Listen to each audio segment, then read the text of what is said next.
Salam, hər vaxtınız xeyir olsun, hörmətli dinləyicilər. Azərbaycan Nədən Danışdı proqramının növbəti buraxılışını təqdim edirik. Studiyada mən Yunis Orucovdum. Əziz dinləyicilərimiz, Türkmənistan prezidenti Sərdar Berdiməhəmmədovun Azərbaycana 2 günlük rəsmi səfəri başa çatdı. Bu səfər çərçivəsində çox məhsuldar görüşlər keçirildi. Hətta Türkmənistanın dövlət başçısı Azad Qarabağa da səfər etdi. Biz bugün bu barədə danışacağıq. Eyni zamanda İsveçrədə baş tutmayan İran-Amerika danışıqları da diqqət mərkəzimizdə olacaq. Söhbətimizə başlamazdan öncə qeyd edim ki, millət vəkili Elçin Mirzəbəyli bu müzakirəmizdə iştirak etmək üçün bizə telefonla bağlanıb. Hər vaxtınız xeyir olsun. Hər vaxtınız xeyir Yunus müəllim. Elçin müəllim, bir qədər əvvəl də vurğuladığım kimi Türkmənistanın lideri Azərbaycanda 2 günlük rəsmi səfərdə idi. Yəqin ki, bu səfərin gedişatını siz də izləyirdiniz və istəyərdim ki, təəssüratlarınızı öyrənək. Şübhəsiz önəmli bir səfərdir. Keçirilən görüşlərdə aparılan müzakirələr, imzalanan sazişlər, birgə bəyanatda Azərbaycan-Türkmənistan münasibətlərinin inkişafı ilə bağlı qeyd olunan məqamlar, xüsusilə də Xəzər dənizi orta dəhliz müstəvisində səsləndirilən bəyanatlar qənaətimə görə hər iki ölkənin qarşılıqlı münasibətlərinin inkişaf etməkdə maraqlı olduğunu nümayiş etdirir. Qeyd edeyim ki, Azərbaycan faktiki olaraq təkcə iki ölkə arasındakı münasibətlərin inkişafı üçün deyil, bütövlükdə Türk dünyasında, Türk Dövlətləri Təşkilatında inteqrasiya prosesinin sürətlənməsi və qarşılıqlı faydalı əməkdaşlıq və verməsi istiqamətində kifayət qədər ciddi bir fəaliyyət göstərir. Hələ Naxçıvan bəyannaməsindən başlayaraq Azərbaycanın bu proseslərdə oynadığı rol, xüsusilə də Türkmənistanın Türk Dövlətləri Təşkilatına müşahidəçi kimi daxil olması istiqamətində sərgilədiyi mövqe qənaətimə görə indiki şəraitdə bütövlükdə həm iki ölkənin qarşılıqlı münasibətlərinin səviyyəsini göstərir, həm də bütövlükdə Azərbaycanla Türkmənistanın Xəzər dənizi hövzəsində Mərkəzi Asiya ilə Cənub Qafqazın birləşdirilməsi istiqamətində sərgilədiyi çox mühüm bir mövqeni, pozisiyanı nümayiş etdirir. Baxımdan həm keçirilən görüşlər və iki dövlət başçısı arasında həm geniş tərkibdə keçirilən görüşlər, həm birgə bəyanat, eyni zamanda azad olmuş ərazilərimizə Türkmənistan dövlət başçısının səfəri qənaətimə görə artıq iki ölkə arasındakı münasibətlərin yüksələn xətt istiqamətində inkişaf etdiyini nümayiş etdirən məqam kimi qiymətləndirməlidir. Elçin müəllim, İsveçrədə İran-Amerika danışıqları baş tutdu, lakin bu danışıqlar yarımçıq qaldı. İran tərəfi iddia edir ki, əgər Amerika prezidenti Donald Trump Tehrana yönəlmiş iddiaları davam etdirərsə, o zaman danışıqlar növbəti raundu keçirilməyəcək. Sizcə Tehranın bu argumenti nə dərəcədə əsaslıdır və danışıqların yenidən başlaması üçün sizcə daha hansı addımlar atılmalıdır? Mahiyyət etibarilə danışıqların tam iflasa uğramasını söyləmək doğru olmazdı. Çünki indiki şəraitdə işçi qruplarının yaradılması özü belə müəyyən bir irəliləyişin baş verdiyini təsdiqləyir. O ki, qaldı Birləşmiş Ştatların prezidenti tərəfindən və yaxud digər rəsmiləri tərəfindən səsləndirilən bəyanatlardan İran tərəfinin narazı qalmasını, əslində eyni yanaşmaları biz İran tərəfinin açıqlamaları və bəyanatlarında da görürük. Xüsusilə də İranın hərbi potensialının bu müddət ərzində, yəni irəlidəki 60 gün ərzində artırılacağı ilə bağlı verilən bəyanatlar və həmçinin davamı olaraq gətirilən sərt ritorika mahiyyət etibarilə digər tərəfin də mövqeyində hər hansı sülhə meyilli davranışların olmadığını təsdiqləyir və bu baxımdan qənaətimə görə hər iki tərəf ritorikanı yumuşatmalıdır, amma indiki şəraitdə hətta işçi qruplarının yaradılması ilə bağlı əldə olunan razılaşmaların özündə belə mahiyyət etibarilə dəqiq bir ortaq məxrəcə gəlindiyini söyləmək çox çətindir. Bu istər nüvə proqramı ilə, istər sanksiyaların götürülməsi ilə bağlı olsun, istər bərpa prosesi ilə və s.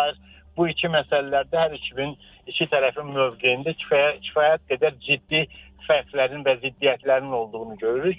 Ola bilsin ki, irəlidəki zaman kəsiyində bu istiqamətdə hansısa irəliləyişlərə nail olmaq mümkün olsun, amma yanaşmalar da var və yanaşmalardan biri də ondan ibarətdir ki, Amerika Birləşmiş Ştatlarında dünya çempionatı başa çatdıqdan sonra bütövlükdə proses və prosesə uyğun ritorikanın da dəyişməsinin şahidi ola bilərik.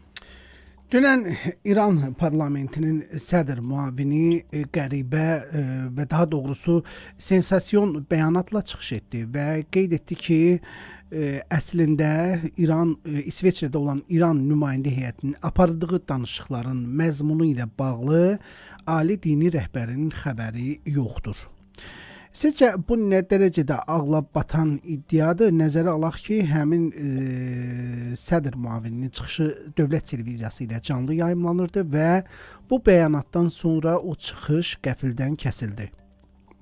Qənaətimə görə bu əslində İranda, yəni sekulyar sistemlə, mahiyyət etibarilə dünyanın qəbul etdiyi prezident idarəçiliyi ilə dini siyasi sistem arasındakı ziddiyyətlərin olduğunu nümayiş etdirir. İran parlamentinin sədri də bəlli olduğu kimi Sepah təmsilçisidir. Faktiki olaraq oradan gəlib, deməli, hərbi sistemdən gəlib siyasətə və nəticə etibarilə bu yanaşma tərzi əslində deməli, İran prezidenti və onun komandası ilə digərlərinin arasındakı münasibətlərin ziddiyyətli olduğunu təsdiqləyən fakt kimi də dəyərləndirmək ola bilər. Amma İran siyasətində ənənəvi olaraq daha əvvəllər də nəzərə çarpan bir məqam da var. Bu da manevr etmək üçün imkanlar yaratmaq.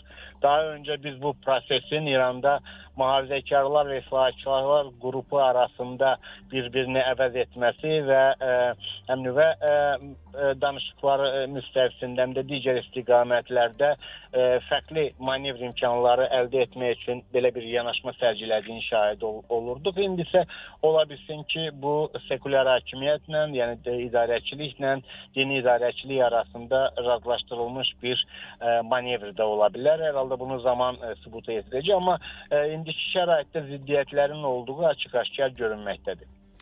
Elçin müəllim, hərbi eskalasiya riskini necə qiymətləndirirsiniz? Çünki bugün Donald Trump yenidən bu məsələ ilə bağlı açıqlama verdi və qeyd etdi ki, əgər İran danışıqlara qayıtmasa, o zaman o nəzərdə tutduğu tədbirləri həyata keçirəcək. Bu o deməkdirmi ki, yenidən hərbi əməliyyatlar başlaya bilər?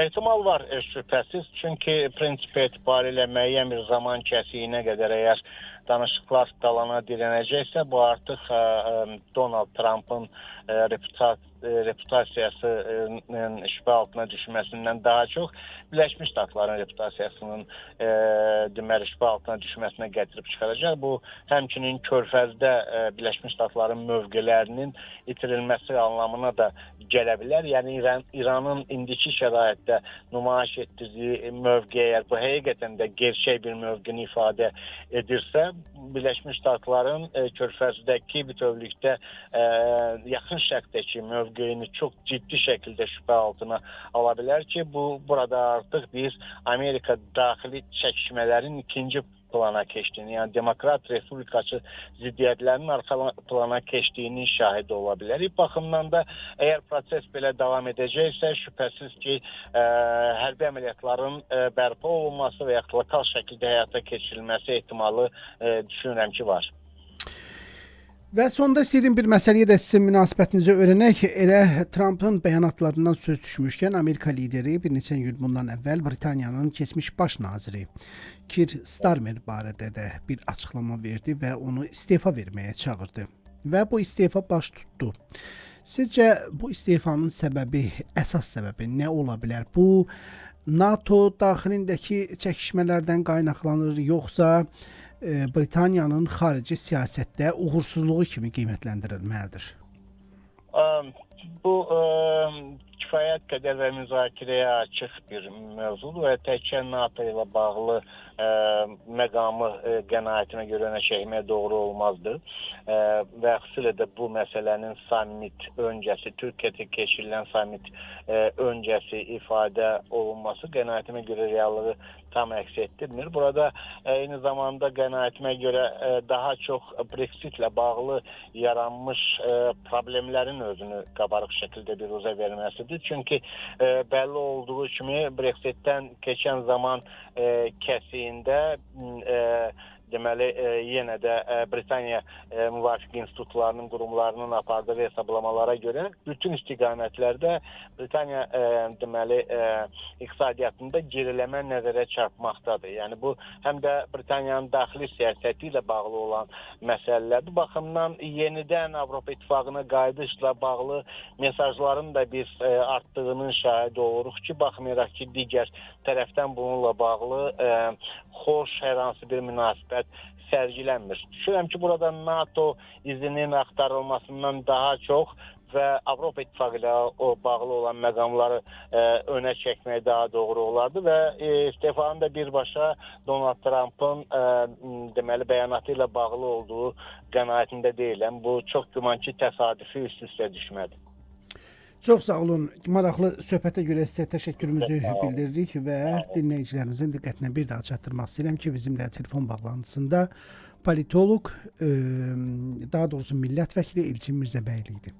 Əziz dinləyicilərimiz, bununla da verilişimiz sona çatır. Biz sizinlə sabaha qədər sağollaşırıq. Sabah yenidən görüşənə qədər sağ olun.